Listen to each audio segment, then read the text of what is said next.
My name is Lisa Bachman, and I am the Executive Director of the Alabama Holocaust Education Center.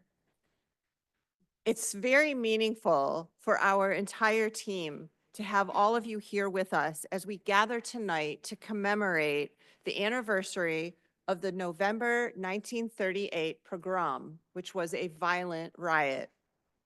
This tragedy is also known as Kristallnacht, which means the night of broken glass. That was a name given by the Nazis because of the widespread destruction that left broken glass from storefront windows lying shattered in the streets. The Kristallnacht pogrom marked a turning point in the treatment of the Jews in Germany. In just 2 days, hundreds of synagogues were burned. Thousands of Jews were arrested and deported to camps, and more than 100 Jewish people were senselessly murdered. Any illusion that the Jews could be tolerated in Germany were made clear. The disheartening silence and complicity of their non-Jewish neighbors was a painful awakening. German Jews only then realized that they were not considered equal in their society. The November pogrom was the beginning of the horrible destruction that would face the Jewish people throughout Europe during the next 6 years. It was a symbol and a sign of the tragedy that was to come. This evening, we are incredibly privileged to have Holocaust survivor Dr. Robert May with us.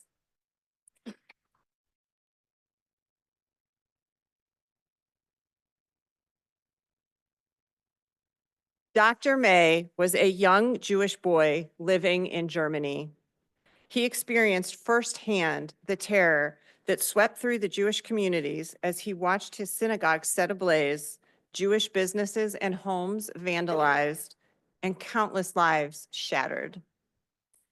Dr. May's family, like many others, faced the harsh reality of living under a regime driven by hatred and anti-Semitism.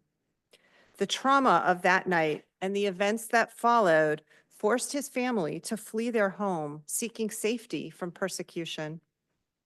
Dr. May has been a beautiful force in our community, constantly educating students and adults about his experience, giving many of us the privilege of feeling his resiliency. We're also very fortunate to have Holocaust survivor Jack Schnipper with us in attendance tonight, as well as many descendants of Holocaust survivors. Can we please take a moment to stand and recognize them all for all they have done to help advance Holocaust education?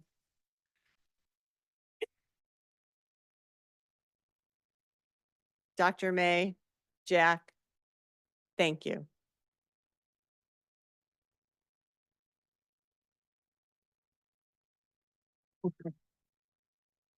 You can learn more about Dr. May's story, as well as Jack Schnipper's story and many others when you come and visit our center, which is located at 2100 Highland Avenue South.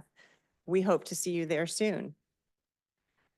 As we remember Kristallnacht, it is our duty to confront this darkness, not only to remember the victims, but to educate and stand vigilant, especially as atrocities and anti-Semitism continue to threaten our world today.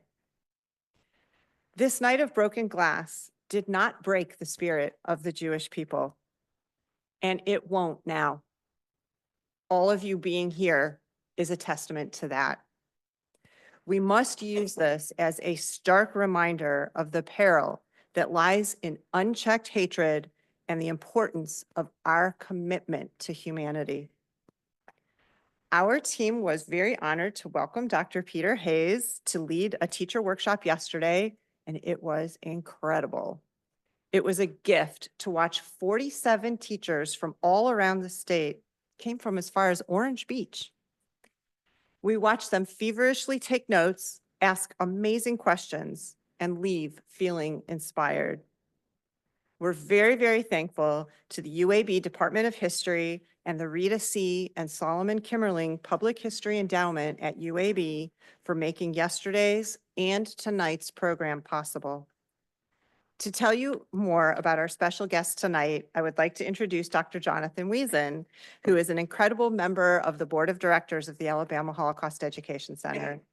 He is also a professor of German history and Holocaust studies at UAB. Jonathan.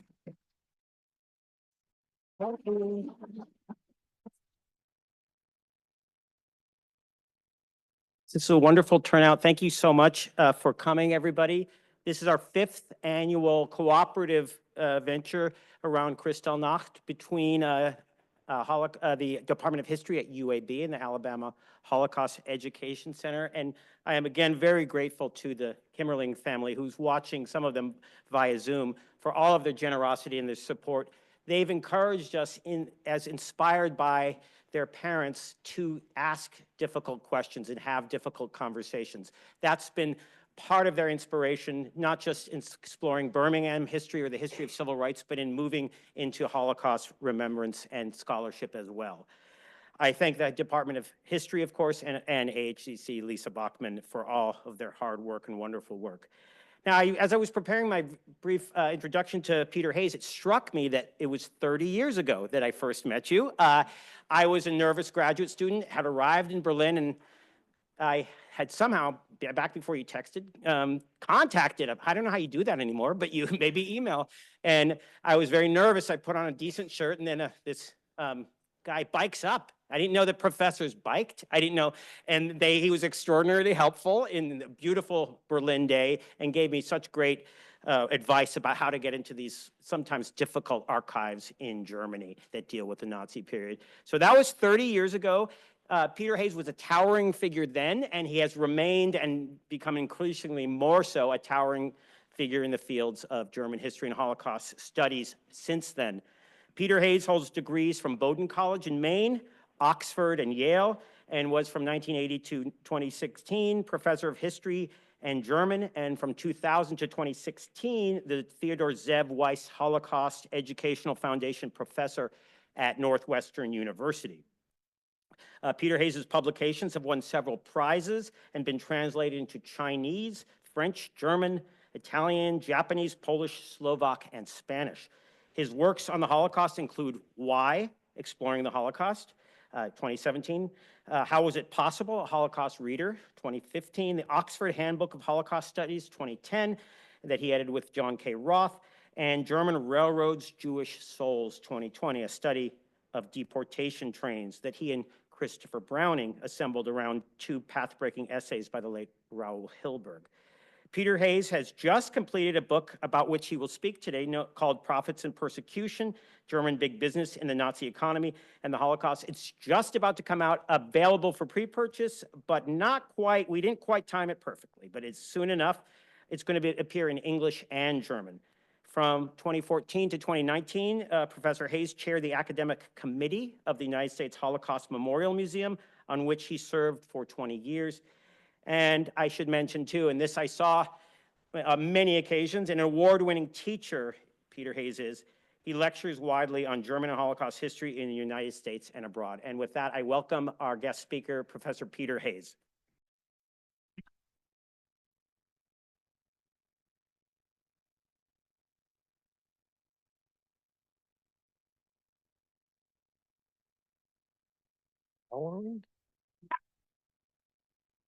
I was 5'9" then, and I'm about 5'8" now. You need the screen going. We got this? Okay. Yeah. Can you hear me? Okay. I want to thank the University of Alabama at Birmingham and the other organizations that have been part of this for the invitation to be here tonight. It's a pleasure to get out of Chicago at any time. And the difference between the temperature here and the temperature in Chicago tonight is about 28 degrees. Historians often stress the open-endedness of the stories they tell, the contingency of events that could have gone in multiple directions had the people taking part made different choices. In a sense, my remarks today both conform to this sort of narrative and depart from it. Without questioning the general principle of indeterminacy, I want to suggest that the key switches were thrown very early in the development of German corporate collaboration in the persecution and murder of the Jews. Probably in the first 6 months of Nazi rule, surely in the first 18 months, and well before the regime's principal policymakers had decided what that collaboration would entail. Barring a change in the erratic but inexorable momentum of Nazi government policy toward ever greater viciousness, these switches were irreversible. After putting up an only half-hearted and self-serving defense of some German Jews, while many others were losing positions and property during these initial months of Nazi rule, the leaders of the nation's largest corporations simply had no persuasive, let alone safe, grounds to dissent later. As the Reich's policies radicalized, firms discerned ever-mounting reasons to take advantage of developments. In other words, the slippery slope started fast and proved steep. This is not, okay. They assured me I wouldn't need the drawer, but I think I do. That's not working either. Just click there. We'll do that. Yeah. Okay. In other words, the slippery slope started fast and proved steep. To demonstrate that point and its enormous importance to understanding how the horrors of the Holocaust happened, I'm going to spend probably a little more time today than you would expect on the first years of Nazi rule. Please bear with me. I bet that you'll see why by the time I get to the end. In view of Tuesday's election results, it's a very timely and worrying story. The slope tipped downward even before Hitler's appointment as Chancellor of Germany in January 1933. Since a fateful ambivalence regarding anti-Semitism already pervaded the upper reaches of Germany's largest corporations.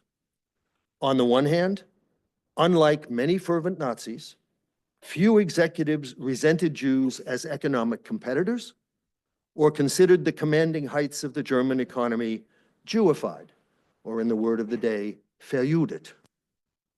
The numerical presence of Jews on the managing and supervisory boards of the country's 90 most highly capitalized firms had dropped by almost 1/3 between 1907 and 1927. On the boards of the 300 largest non-financial firms in Germany, that presence fell by almost another third during the following 5 years. By 1932, almost 2/3 of these 300 leading firms had no Jews at all in senior positions. Multiple causes accounted for the downward trend. Mortality among senior industrialists with no suitable heirs or Jewish successors, mismanagement by some unsuitable progeny, mergers in the late 1920s that absorbed many Jewish-owned firms into publicly traded entities, resignations during the upheaval of the Depression, and government decrees that shrank the size of corporate boards and the number on which any individual could serve. Anti-Semitism appears to have played a role in only one significant case, that of the disappearance of Jews from the managing board of the chemical giant IG Farben between 1925 and 1932, but not in others. After all, many of the remaining Jews were that by heritage only and second or third generation converts to Christianity. Few were regarded as alien in any significant sense, and virtually none took political positions significantly different from those of their Gentile colleagues. Most contemporary or retrospective accounts suggest that anti-Semitism did not quite stop at the boardroom doors, but its grasp was relatively weak inside the threshold. Nonetheless, a particular mix of anti-Semitic aversions persisted among corporate leaders. It thrived not on animosity or rivalry toward Jews they knew, but on distaste for those perceived from a distance. Two such groups, and I forgot what we hit down here. Just click this. This one, okay, Yeah. all right. Two such groups aroused particular ire. First, the roughly 100,000 traditionalist Jews from Eastern Europe who had immigrated during a period of lax border controls during and shortly after World War I. They now constituted 20% of the German Jewish population, appeared uninterested in assimilation, and aroused fears of incursion by the backward and unwashed East. Second,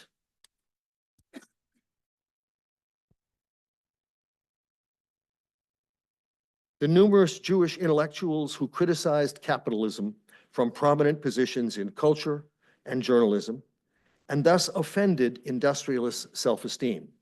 The first of these was the person on the left there, Ernst Toller, who was a prominent German novelist of the era. The second in the middle is Max Reinhardt, who was the most famous theater director in Germany at the time. And the man on the right is Theodor Wolff, the editor of the center-left Berliner Tageblatt.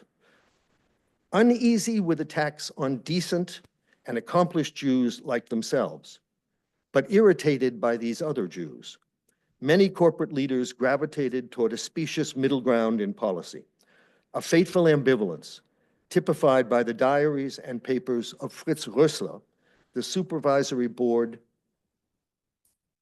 He's the man on the left here. He was the supervisory board chair at a company called Degussa, which was a major inorganic chemicals firm in Frankfurt, whose successor nowadays is known as Evonik. He expressed opposition to infringements on the livelihood and legal status of long resident Jewish fellow citizens, but support for measures that would, as he put it, push back Jews' cultural influence. Oops. Huh?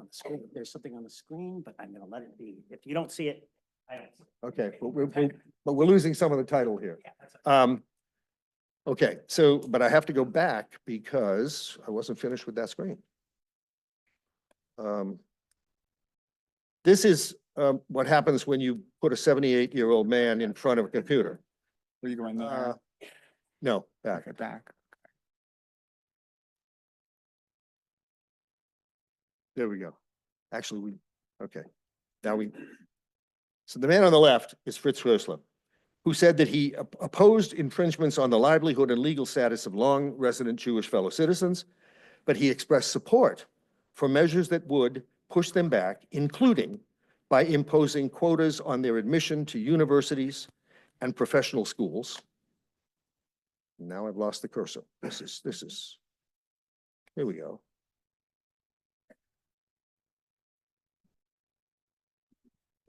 I got it. I just can't. No, it's not moving. I'm hitting it, but it's not moving. Oh, I see what's this box pull. Let me test this again. There we go. That'll Really hit okay. this button. You know, before the pandemic, I never used these illustrations. And I had to learn to do this when I Zoomed, and because it's the only way to hold people's attention when they're looking at a screen far away. When I used to teach, I moved around the stage and did all of that, but I'm too old for that stuff now. Is this the So- slide you want? I think that's right. Yeah. and That just should be really hit this 6. button. Okay, Really hit that button. all right. And that should move it forward. Now, Hitler, Goering, and other leading Nazis indulged this indefensible drawing of distinctions among Jews, at least prior to 1933, because they echoed it, or they altogether avoided the subject of Jews when they met with business leaders, even as Nazi newspapers and marauding stormtroopers threatened a much more sweeping assault. As a result, when Hitler came to power, most of the leaders of German big business underestimated the threat of anti-Semitism that was posed to Jews, but also had already ruled out a categorical defense of them. The fateful consequence of this weakness of anti-Semitism at the top of the corporate world became apparent swiftly during the spring of 1933, as the Nazi movement demonstrated its lack of deference to the nation's magnates and their scruples. At a gathering of some 24 high-ranking executives on February 20th in Berlin, to which Goering had attracted them with a promise that, quote, the Reichschancellor will explain his policies, unquote, Hitler made clear that he was not interested in discussing economic issues, but rather in shaking down those assembled for monetary contributions to his current election campaign. The Nazis' method was to announce that they had no intention of relinquishing power, regardless of the outcome of the voting. So the industrialist choice was between financing Hitler's win or experiencing civil war if he lost. He and Goering then departed, leaving Hjalmar Schacht, who was the person on the right on the last slide that I dare not go back to, who was the former and future head of the National Bank. And Schacht went around and collected their pledges of money, which ultimately amounted to 3 million marks. 2 weeks later, the Nazis manipulated the ground rules of the election and won 44% of the vote, with their nationalist allies winning another 8%. Combined, they had a majority. The qualified victory of the Nazi Party, a plurality but not itself a majority, set off numerous wildcat actions by Nazi Party zealots in factories across the country. As non-Nazi workers' representatives were compelled to resign in favor of politically acceptable figures, and pressure mounted on companies to dismiss Jewish managers, reduce the number of Jewish employees, and replace them with unemployed Nazi Party members. This sort of agitation culminated in early April 1933, during and following the infamous party-organized boycott of Jewish shops and offices. Often overlooked is another event that occurred on the same day: the appearance of Otto Wagner, the man on the left here, at the time the leader of the Nazi Party's Economic Policy Office, at the offices of the National Association of German Industry, with demands for the dismissal of 2 of the organization's business managers, their replacement by 2 government-approved appointees, and the removal of all Jews from the governing board of the organization. As it happened, the association's president, Gustav Krupp von Bohlen und Halbach, I love saying that, he's the man in the middle of these pictures, was meeting at that very moment with Hitler. And when he learned that later that day of the demands, he entreated the Führer to rescind them. After Hitler said no 2 days later, Krupp caved in, and over the protest of several of his own board members, whom he silenced by threatening to resign, he dismissed the figures the Nazis had requested. This was the first fateful turning point. Business had capitulated to an entirely extra-legal demand, backed only by naked political power, and this event occurred only 2 months after Hitler came into office. Thereafter, Krupp clung to what one historian has called a strategy of ingratiation. I prefer the word appeasement. No, okay. Hoping to maintain industry's influence over government economic policy by cooperating with the regime's political goals. I'm going to go back one. Yeah. Most of German big business fell in line behind this ultimately futile policy because they could not agree on an alternative and because they liked other Nazi policies, such as the smashing of the trade unions. But both lack of conviction about defending Jews and fear of personal consequences contributed to the inertia. The mixed feelings that many executives harbored toward Jews meant that the most they could expect from the corporate world, at least in public, was the sort of temporizing defense that Carl Friedrich von Siemens, he's the man on the right in this picture, the sort of temporizing defense that Carl Friedrich von Siemens, whose family name is still the name of the Siemens company from Germany, the defense that he offered in early April. He wrote a note that said he expressed this, quote, the sincerest sympathy to the German Jews who are deeply rooted in our fatherland, and the hope that this period of exaggerated anti-Semitism will soon belong to history, unquote. But Siemens went on to endorse the arrest of what he called Edelbolschewisten, a term that means roughly cultured communists, including what he said was, quote, a very large percentage of Jews, primarily newly immigrated ones, unquote.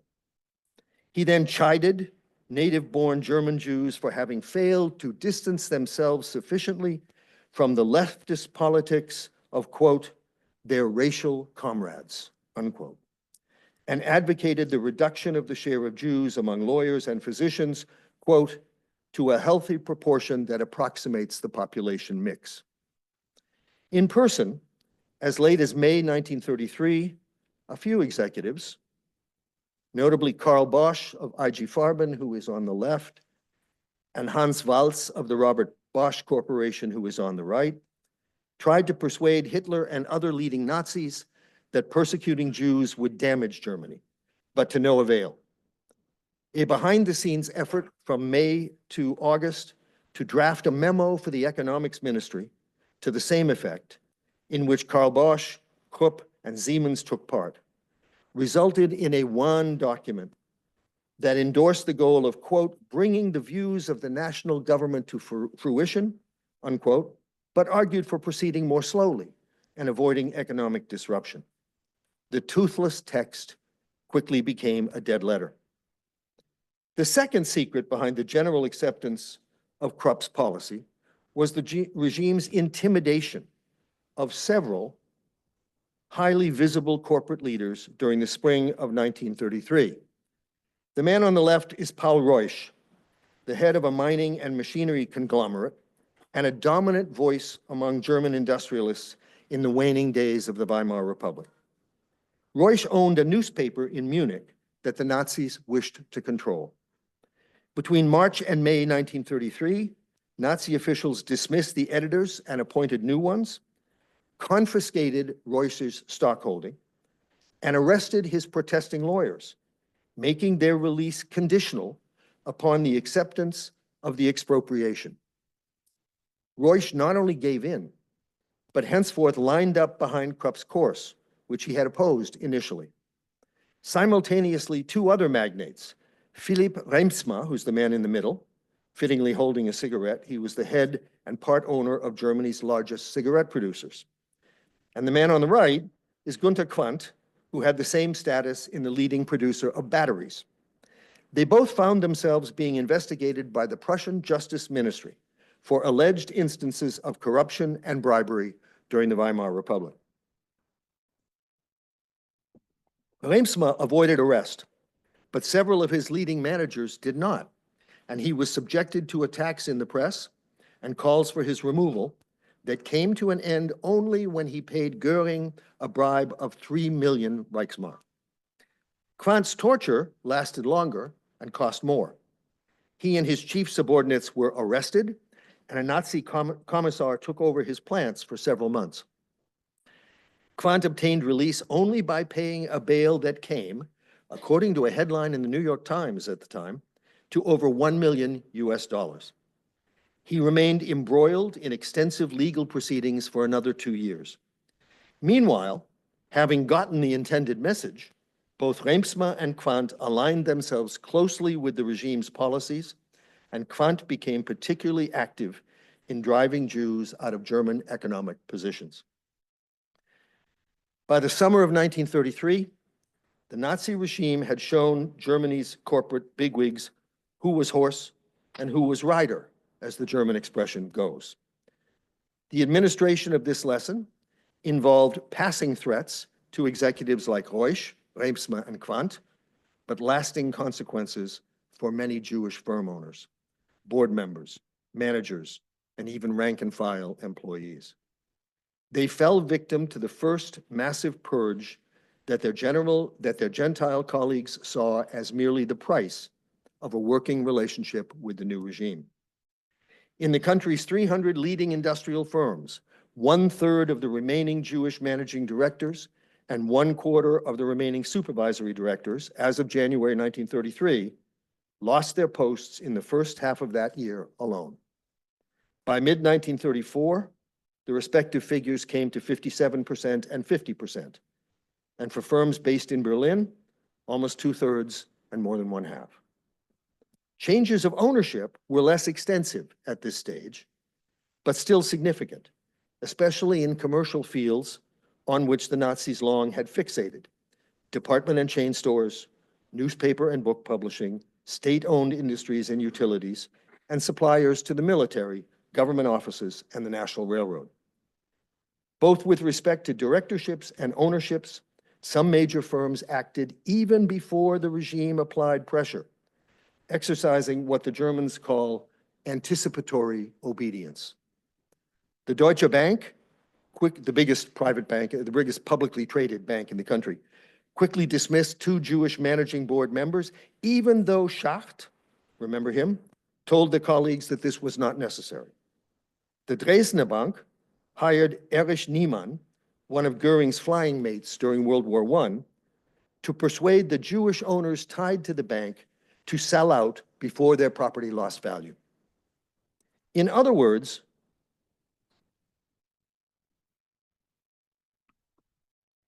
from the beginning of Nazi rule, most leading German executives regarded the Nazi onslaught on the Jews strictly through the lenses of personal and corporate self-interest.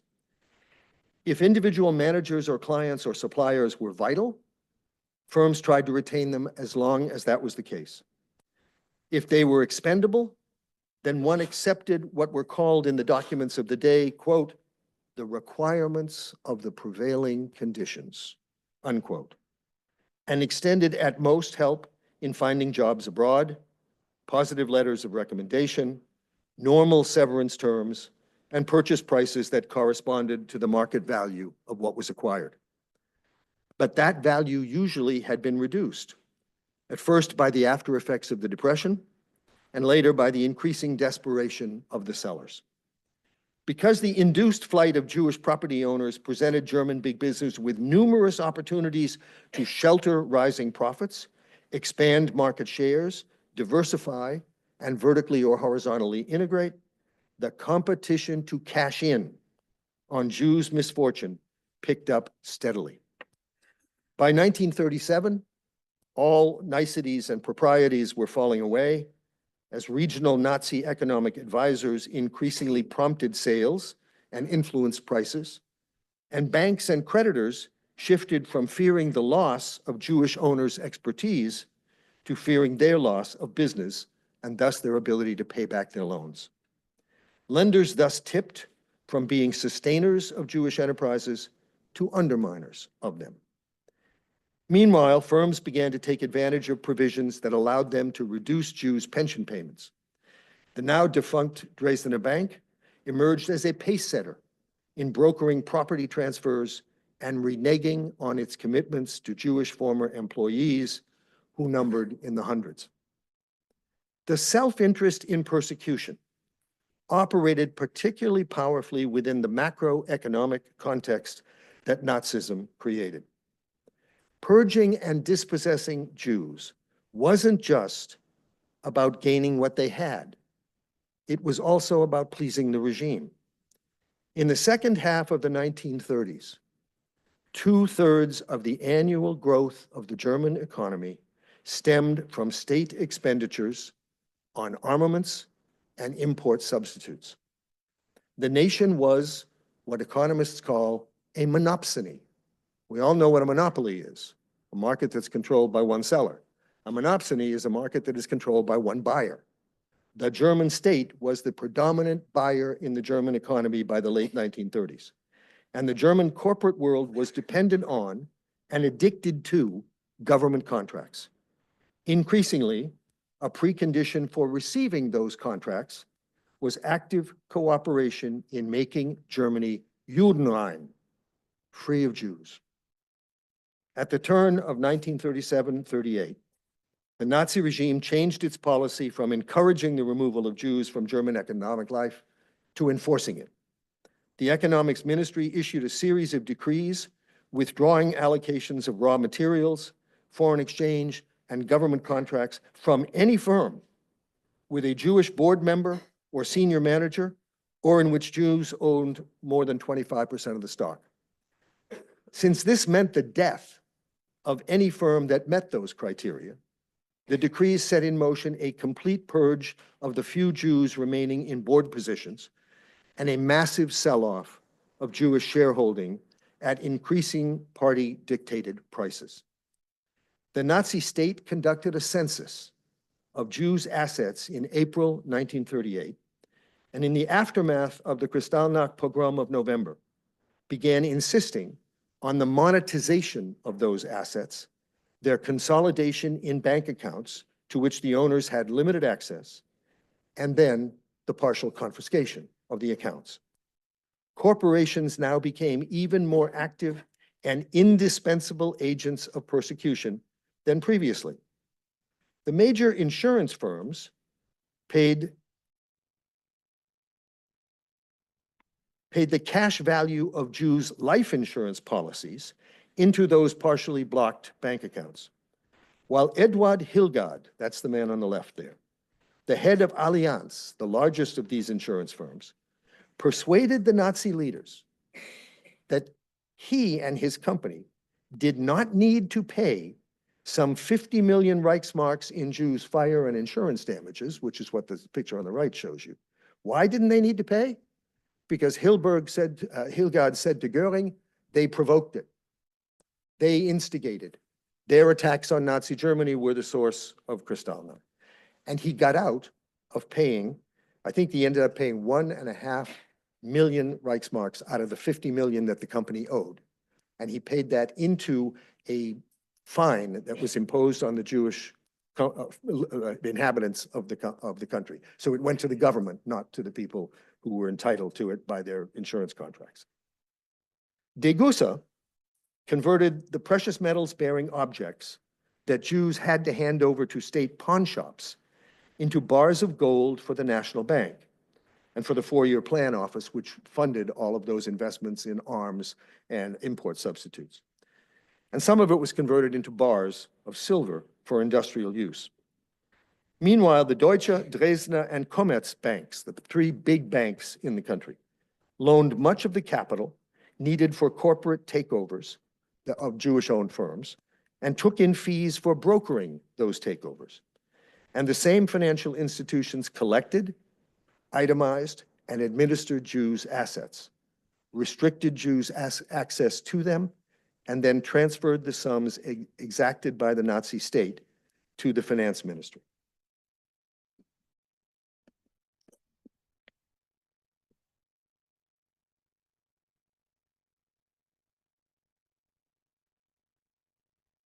Indicative of the degree to which corporate leaders and their firms had become constituent parts of the apparatus of persecution by early 1939 is the fact that of the activities I just described, only what Hilgard did was highly profitable.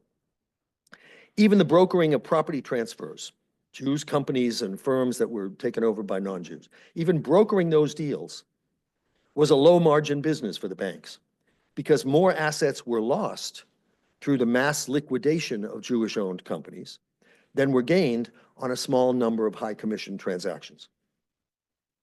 But companies felt compelled to compete, not only for the assets the regime threw up for grabs, but also, and sometimes primarily, for political favor and the future preferences and rewards that it might bring. What the historian Neil Gregor has called the normalization of barbarism among corporate policymakers became especially apparent regarding Jews' assets in the annexed regions of Austria and the Sudetenland and the subjugated Protectorate of Bohemia and Moravia during the run-up to World War II. Once more, the Dresdner Bank was in the vanguard, gobbling up the lion's share of available financial subsidiaries and serving as the agent of corporations that belonged to the Nazi state, such as the Reichswerker Hermann Göring, or firms that cultivated particularly close ties with the Nazi state, including Mannesmann Steel. But now even firms that largely had refrained from takeovers within the Reich, such as IG Farben and Schering still exists, it's a pharmaceutical company, plunged in as a means of beating out competitors. The acquirers consistently regarded it as literally none of their business that the Nazi state then generally stripped the former owners of most of the sales proceeds, however meager. Given this record, by the time World War II began, corporations, like virtually all other German institutions, were virtually pre-programmed to participate in future Nazi crimes. Okay, we're going to do it.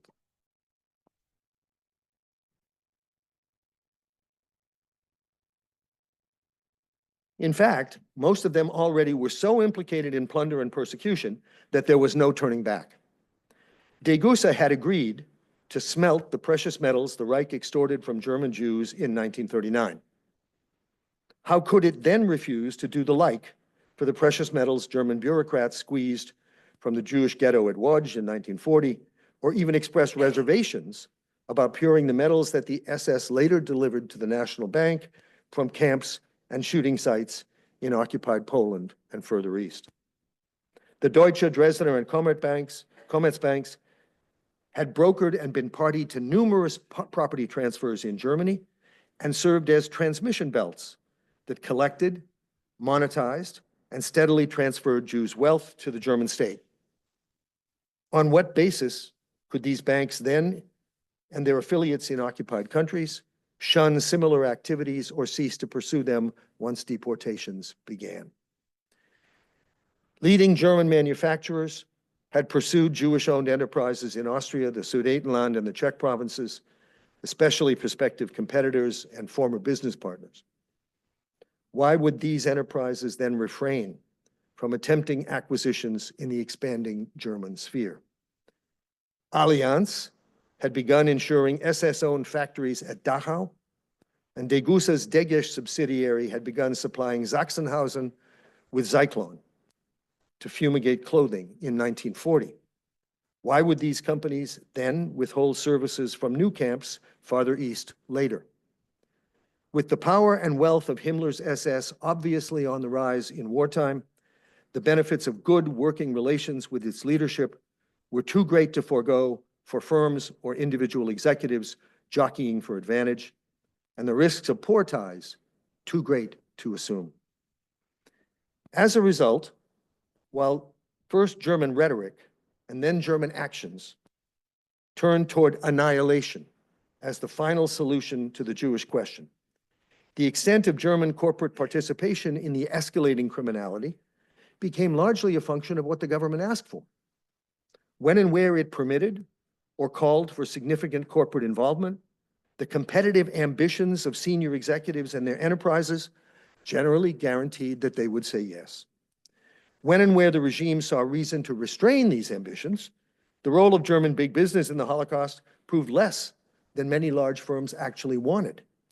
Contrary to popular perception, corporate takeovers of Jewish-owned property in occupied countries were one of the spheres in which acquisitive ambitions by big German firms were often disappointed.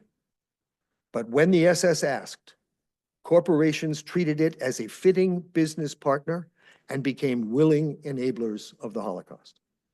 The large commercial banks and their subsidiaries in occupied regions extended lines of credit to the SS and its offshoots and accepted massive deposits from them, which consisted almost entirely of sums extorted or plundered from Jews before or during their deportation.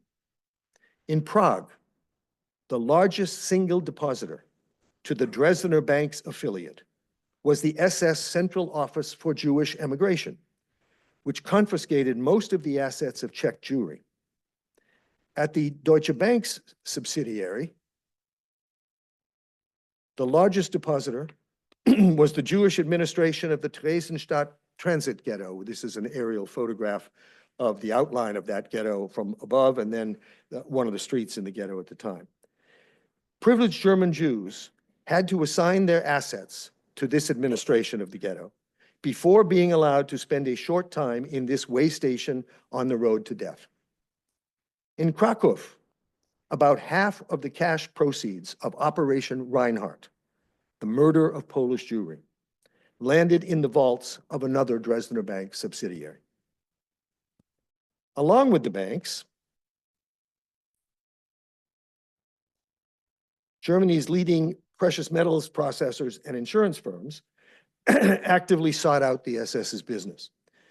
Determined to preserve its market leadership, Degussa unquestioningly accepted various forms of gold gathered by the SS, especially from the occupied East and the Netherlands, and refined it into 5 metric tons of pure and fungible gold, some of which the big banks sold at a substantial profit on the open market in Istanbul. Allianz Insurance agreed to cover the shipments in both directions, from the SS to Degussa, and from Degussa to the banks, and then to Turkey. Instrumental in turning Jews' assets to the Nazi state's advantage, large German firms were also vital to the realization of the largest and most murderous death camp, namely Auschwitz. In fact, the place might never have acquired that dreadful status but for 2 related decisions on the part of I.G. Farben's leaders in early 1941. The first decision was to build a giant synthetic fuel and motor and rubber factory 7 kilometers east of the camp at a place called Monowitz. And the second decision was to trade building materials destined for that project to the SS in return for gravel and laborers from the small concentration camp for Polish political prisoners that had been established the year before. The first decision created an appetite for labor that alerted Himmler to revenue-generating possibilities in the region. The second decision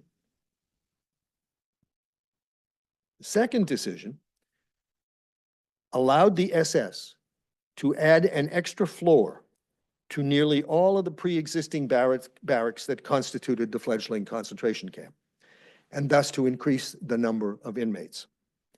When plans emerged later in the year to build a companion camp at Birkenau, and then early in 1942 to construct 4 large buildings containing gas chambers and crematoria there, the construction firm selected was one in which the Dresdner Bank was the biggest shareholder and lender. AEG, a company founded and for a long time led by members of the Jewish Rathenau family, provided the electronic circuitry. Once again, Allianz extended coverage for the workshops at the original camp and the Farben factory. The Deutsche Bank's branch at nearby Katowice loaned the SS 2 million Reichsmark, mostly for Birkenau, and an equal sum to Farben for its construction project. Having helped bring Auschwitz-Birkenau to life, I.G. Farben also aided the camp in producing death. The giant chemicals combine was a part owner, albeit in a secondary capacity, to its partner Degussa in a company called Degesh. It controlled the production of Zyklon, a vaporizing pesticide that in 1941 became the principal murder weapon at Auschwitz-Birkenau. No known evidence establishes that the representatives of Farben on the board of Degesh knew of the use of their product for gassing. But the business manager of Degesh, who was on Degussa's payroll, and the principal owner of the firm that actually sold the Zyklon to the SS, both knew what was happening, and they chose to continue delivering the substance. Farben's second connection to the death toll at Auschwitz was more demonstrable and direct. It involved supplying SS doctors at Auschwitz and other concentration camps with sulfa drugs and vaccines designed to combat dysentery, gonorrhea, tuberculosis, and typhus. These were then tested for efficacy and tolerability on inmates. In some of these experiments, half of the prisoners treated as guinea pigs died, but the total number of victims is unknown. Still, a third way in which Farben contributed to the mortality rate at Auschwitz was the firm's exploitation of thousands of inmates, slave laborers, at its nearby factory and coal mines. The best estimates of the death toll vary between 13,000 and 28,000 prior to the evacuation of the site in January 1945. By that time, the practice of putting camp prisoners to work in German industry had become widespread, including more than 700,000 people spread among enterprises deemed vital to the German war effort. Farben's deal with Auschwitz for labor in early 1941 actually blazed a trail in this regard. Until then, only the construction firm Philip Holzmann had made extensive use of ghetto or camp inmates, and they put it to work on building a highway from Berlin to Łódź in 1940. But Farben's agreement with the SS still conformed to, at the time, the general SS preference for locating factories near camps, not camps near factories. Volkswagen broke this taboo later in 1941 by arguing successfully for establishing a concentration camp at its factory in Wolfsburg for inmates to work building a smeltery to make aluminum for the cars, for the Jeeps. These arrangements remained unusual until late 1943, when Albert Speer, the armaments minister, and Heinrich Himmler of the SS concluded that the Reich's labor shortage was so acute that Jewish camp inmates had to be put to work in multiple German factories, along with numerous non-Jews that were being rounded up from all across occupied Europe. Most industrial leaders gratefully accepted the workers thus offered, concluding that they were indispensable to maintaining or increasing output, given the massive military call-ups of industrial workers and the already high rate of German female employment. The tunnel vision that pervaded industrial participation, I want to go back a bit.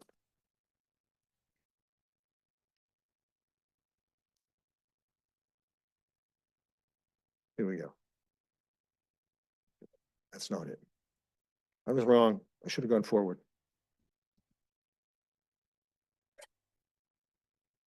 Okay, we'll leave it there. The tunnel vision that pervaded industrial participation in the Holocaust especially characterized the readiness of German industry to exploit inmate labor. It amounted to a willingness to walk over corpses, which is the German equivalent of the phrase "to stop at nothing." For the employment of inmate labor occurred on terms that contained perverse incentives.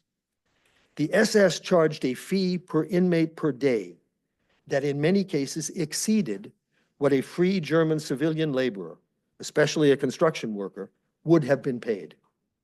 Even when this was not the case, the relatively low productivity of inexperienced inmates offset any savings on compensation.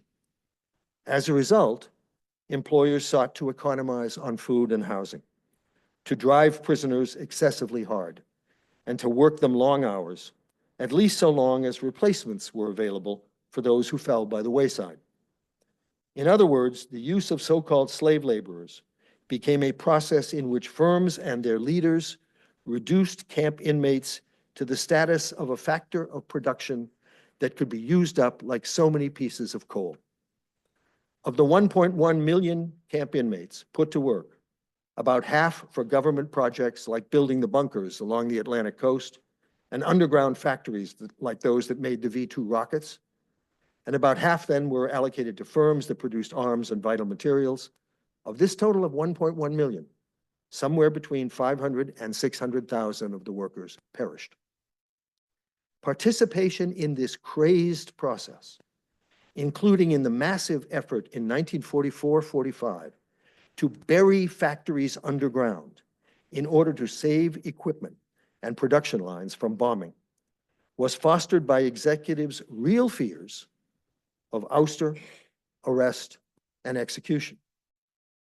In 1942 alone, Paul Reusch, whose picture you saw before, was forced out of the leadership of his company, as was Ernst Pönsgen at the top of the United Steel, the biggest company in the country. The regime also succeeded in removing or disempowering all the top executives of the nation's 5 leading aircraft firms, BMW, Heinkel, Messerschmitt, Junkers, and Focke-Wulf. In 1943,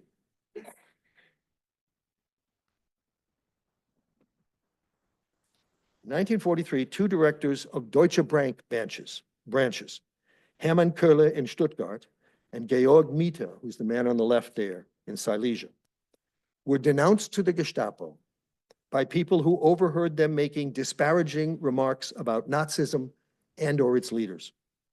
Not only were they both condemned to death that fall, but the Nazi national newspaper, the Völkische Beobachter, published an article that made a public example of Mieter. Around the same time, Wilhelm Ricken, the head of the Rhenish Westphalian Electricity Works, was charged with, quote, undermining the fighting spirit of the nation for having predicted Germany's impending defeat to his colleagues. Executed in May 1944, his death is recorded today on a Stolperstein, or stumbling stone, which is placed in the sidewalk in front of his last residence in the city of Essen. Finally, in the late stages of the war, the regime repeatedly scapegoated corporate leaders for breakdowns in output or air defenses by alleging sabotage. Rudolf Blom, who's here on the right, the head of his family's shipbuilding firm, Erich Zipprich, the chief engineer of BMW, and 2 leaders of submarine manufacturers, namely Wilhelm Scholz of the Deutsche Werft and Karl Stapelfeld of a Krupp subsidiary, all faced such charges.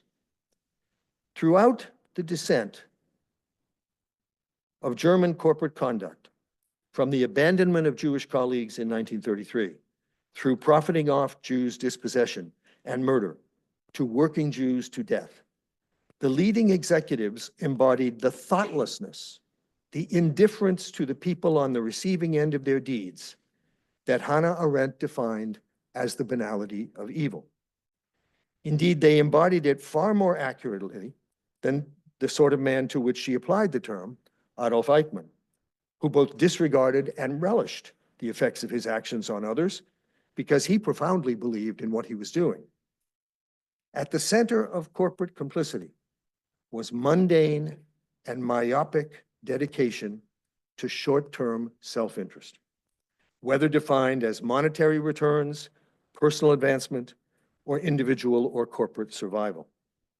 As Raoul Hilberg, one of the pioneers of Holocaust studies, observed, in most German organizations throughout the Holocaust, quote, normal procedures were employed as if extreme decisions were not being made, unquote. The main impetus behind this ethical numbness was a relentless focus on oneself and one's own blinkered priorities. So what's the point of this long story? Refusing to defend people as a group can lead to persecuting them as such. Once the haters acquire power and the capacity to mold human self-interest, including firm self-interests, to their purposes. And once this process gathers momentum, it is far harder to stop than to accept, far harder to reject the justifications than to begin to echo them. The results were catastrophic, especially for Jews, but also for the Germans themselves. But not for most of the leaders of big business who collaborated with Nazism. True, some were caught up in the Nuremberg trials and the proceedings against the leading executives of Flick, Krupp, and IG Farben, as well as Karl Rasche of the Dresdner Bank and Paul Pleiger of the Reichswerke Hermann Göring. And there was also a French trial of a steel industrialist named Hermann Röchling. But the trials proved unsatisfactory in obtaining punishment. On the one hand, the prosecution emphasized claims of conspiracy between business and the regime that had never really happened, and ignored the opportunism and self-protection that did. On the other hand, the defenses at these trials stressed compulsion as an excuse, even though it was far less important than the industrialists' swift acceptance and adaptation to the Nazi regime's purposes. Though convictions outnumbered acquittals at Nuremberg, the sentences were generally mild. Only the verdict in the Krupp case got to the heart of the corporation's liability. And all the condemned executives were released by 1951, making the longest time served 6 years. For the next 4 or 5 decades, German industry engaged in a remarkably successful PR campaign, at least within the country, to load responsibility for the crimes of Nazi Germany, especially its exploitative policies in occupied Europe and toward forced and slave labor, onto Nazi fanatics and the German state they controlled, and thus to avoid paying compensation. I want to point out, incidentally, here that the chief scholarly authority on the subject of this avoidance is your own Jonathan Wiesen. Meanwhile, corporations hoarded remarkably extensive archives while blocking research into what actually happened. Both these dams against reparations and research broke in the aftermath of German unification in 1990, resulting in the payment of almost 5 billion euros to the relatively few surviving forced and slave laborers. And the other result of this, after I show you the pictures of the people who were put on trial, that is Flick in the upper left, that is Krupp on the upper right, the directors of IG Farben on the lower left, Karl Rasche of the Dresdner Bank. This is the photograph when he was incarcerated before the trial. That is the upper one here is Paul Pleiger. The lower one is Hermann Röchling, the guy the French tried. The punchline here is that when these archives opened, they resulted in a flood of publications. This is a picture of a bookcase in my home office. It contains most of these publications that have appeared in the last 20 years. I have read them, so you don't have to. And they made tonight's lecture possible. Thank you very much.